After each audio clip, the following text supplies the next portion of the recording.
सचिन वाजे एक एपीआई इतना पावरफुल हो गया मुंबई के अंदर कि इतने ऐसे तरीके से घूमता था। उसकी बॉडी लैंग्वेज मैं कभी नहीं भूल सकती हूँ। 4 नवंबर को जब वो अर्नब गोस्वामी जी को अरेस्ट करने के लिए गया, ऐसे ऐसे करके बात कर रहा था। सचिन वाजे एक API assistant police inspector CIU का, मुंबई की क्राइम ब्रांच का, वो इतनी बड़ी बड़ी चीजों को अंजाम दे रहा था मुंबई के अंदर बैठ करके। यानी कि उसने एक आतंकी हमले की तैयारी कर दी थी। मनसुख हिरेन की हत्या हो जाती है, एंटीलिया के बाहर बॉम्ब धमाका, आतंकी हमला करने की तैयारी की जाती है। एक्सटॉर्शन में इनका नाम, हत्या में इनका नाम, कस्टोडियल डेथ में इनका नाम, फेक टीआरपी केस में इनका नाम, हत्याओं से आत्महत्या वाले जो केसेस हैं उनमें इनका नाम। तो सचिन वाजे रक्षक था कि भक्षक था? नमस्कार, आप सभी का स्वागत है प्यारा हिंदुस्तान में। आज हमारे साथ है ममता खाले जी और उनसे सीधा सवाल पूछते हैं कि जो महाराष्ट्र सरकार का चल रहा है संजय राउत, जहां एक तरफ पहले सचिन वाजे की तारीफ करते नहीं थक रहे थे, उनको ईमानदार बता रहे थे और उनकी काफी तरफदारी करते थे, आज उन्होंने बोला कि बहुत बड़ी गलती है, हमारे से गलती हो गई या आइंदा ऐसी गलती नहीं होगी। तो क्यों इतना अफसोस हो रहा है? या पहले जो बोल रहे थे अब उनको समझ आ गया कि अब लोग उनको बहुत ज्यादा नेगेटिव ले रहे हैं तो इसलिए वो माफी मांगने सामने आए हैं? नहीं, देखिए ऐसा है, जहां तक ये सारा किस्सा है, जिसके मेन जो प्यादे हैं वो है सचिन वाजे, लेकिन उनके पीछे कौन है ये समझने की बहुत ज्यादा जरूरत है।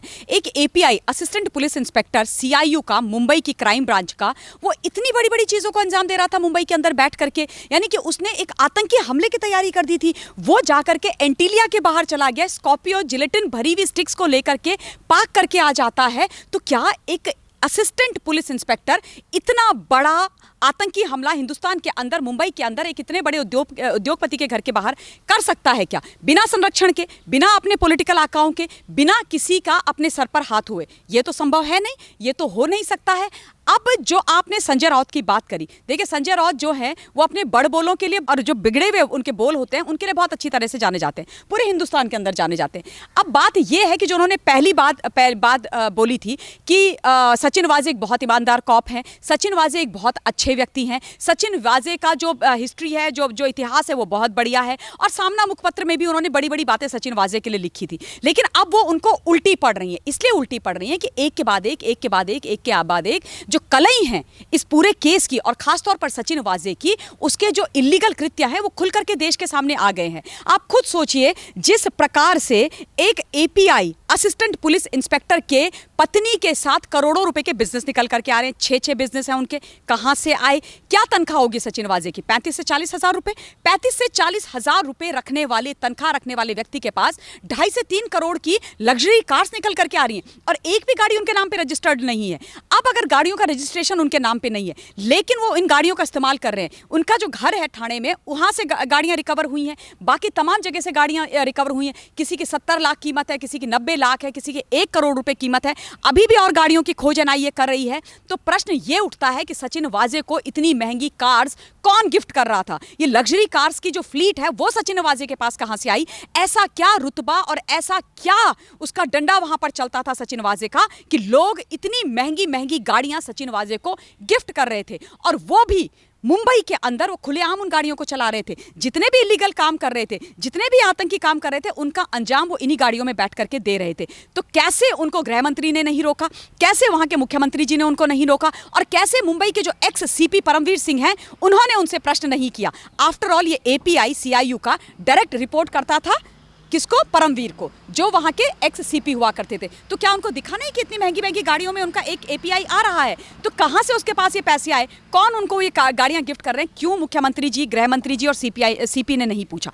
तो अब ये जो सारे प्रश्न है, ये एनआईए उनसे कर रही है कि भैया आमदनी अठन्नी और खर्चा रुपया, ये कहानी कहां से निकल करके आ रही है? उसके बाद आप देखिए 6 जून को पिछले साल 2020 में सचिन वाजे की बहाली हुई, और उसके बाद मुंबई के अंदर एक पूरा का पूरा मतलब जलजला सा आ गया, एक भूकंप सा आ गया। जो हत्याएं थी वो आत्महत्या के नाम उनको दे दिए गए।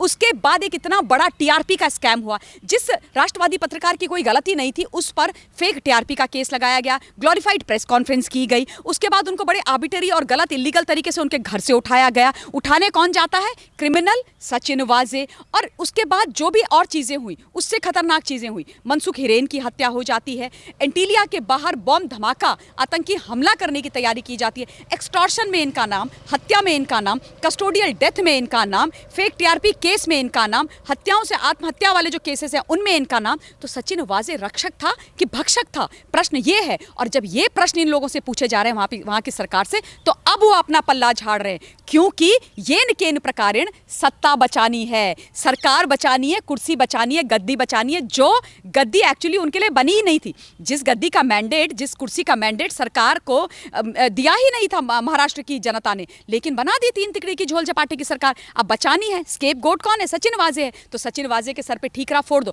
खैर, ठीकरा क्या फोड़ दो, सचिन वाजे तो मोहरा है।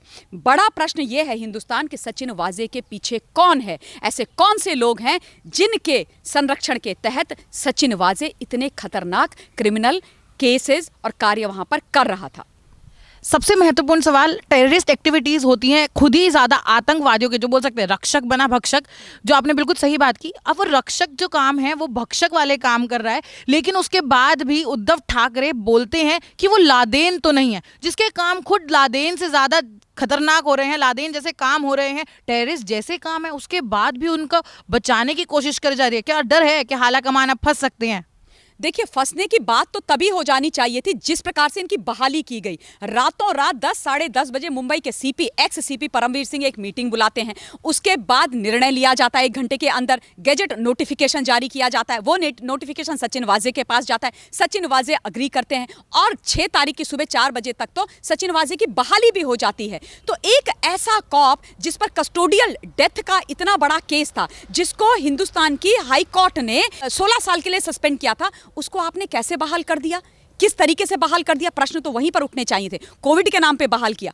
कोविड के नाम पर जिस व्यक्ति की बहाली हुई, वो 1 मिली सेकंड कोविड में तो काम करता हुआ दिखाई नहीं दिया। हर वो इलीगल काम, हर वो गलत काम जिससे सरकार को परेशानी थी, वो सचिन वाजे को दे दिया गया। और उसके बाद सचिन वाजे एक एपीआई इतना पावरफुल हो गया मुंबई के अंदर कि इतने ऐसे तरीके से घूमता था, उसकी बॉडी लैंग्वेज मैं कभी नहीं भूल सकती हूँ। 4 नवंबर को जब वो अर्नब गोस्वामी जी को अरेस्ट करने के लिए गया, ऐसे ऐसे करके बात कर रहा था।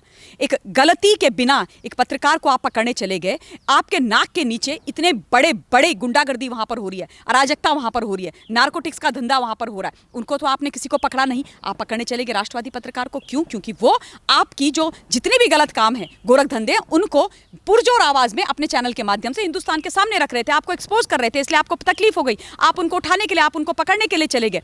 लेकिन मुझे दुख इस बात का होता है कि जब से सुशांत सिंह राजपूत की रहस्यमयी मृत्यु हुई, हिंदुस्तान की तमाम जनता यहां बैठी हुई और हमारे एनआरआई भाई बहन जो बाहर बैठे हुए हैं, वो लगातार ये बात कर रहे थे कि all is not well in Mumbai, चीजें गलत हो रही हैं, वहां पर पुलिस महकमे में गलतियां चल रही हैं। एंड व्हेन आई से दिस, मैं एक चीज और बोल देना चाहती हूं कि मुंबई की पुलिस पूरा महकमा खराब है ऐसा नहीं है। मैं व्यक्तिगत तौर पर जानती हूं कि ऐसे बहुत अच्छे ऑफिसर्स और पुलिसकर्मी आज भी वहां पर हैं जो पूरी ईमानदारी और जिम्मेदारी के साथ अपना काम कर रहे हैं। लेकिन ये एक आधी मछली जो है ना, इन्होंने पूरे तालाब को गंदा कर दिया है। इन्होंने खाकी वर्दी को हाशिए पर ला करके खड़ा कर दिया है। इन्होंने आज ये स्थिति कर दी है कि हर कोई मुंबई की पुलिस पर उंगली उठा रहा है।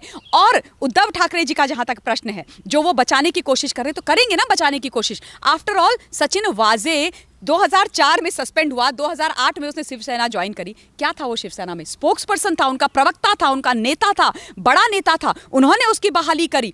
देवेंद्र फडणवीस जी जो पूर्व सीएम हैं और अभी एलओपी हैं वहां पर, उन्होंने ये बात बोली है ऑन रिकॉर्ड कि मुझे उद्धव ठाकरे जी का फोन आया था कि इनकी बहाली कर दी जाए, लेकिन मैंने नहीं करी। और उसके बाद जैसे ही वो मुख्यमंत्री बने, उसके कुछ समय के बाद उसकी बहाली हो जाती है और उसके बाद एक के बाद एक इलीगल काम सचिन वाजे करता है। तो अब अपनी साख बचा रहे हो। और एक चीज और बोलना चाहूंगी, इन लोगों ने जब परमवीर सिंह का ट्रांसफर किया, परमवीर सिंह का ट्रांसफर करने के बाद जो शिवसेना है, उसने बड़े प्रेम से बाहर आकर के बोला ये तो रूटीन ट्रांसफर है, ये तो प्रशासनिक ट्रांसफर है, ऐसे ट्रांसफर्स तो होते ही रहते हैं। हाँ भाई, होते रहते हैं, हमें भी पता है। लेकिन कल इन्हीं के गृह मंत्री अनिल देशमुख जी ने उलट बयान दे दिया। उन्होंने बोला कि ये कोई प्रशासनिक ट्रांसफर नहीं है, ये कोई प्रशासनिक तबादला नहीं है, ये जो पूरा केस हुआ है एंटीलिया वाला और जो तमाम चीजें वहां पर चल रही थी, उसमें परमवीर सिंह की जो पूरा रोल है वो भी संदिग्ध है, और इसलिए उनका ट्रांसफर किया गया है। और ये निर्णय गृह मंत्री और मुख्यमंत्री ने मिल करके लिया है।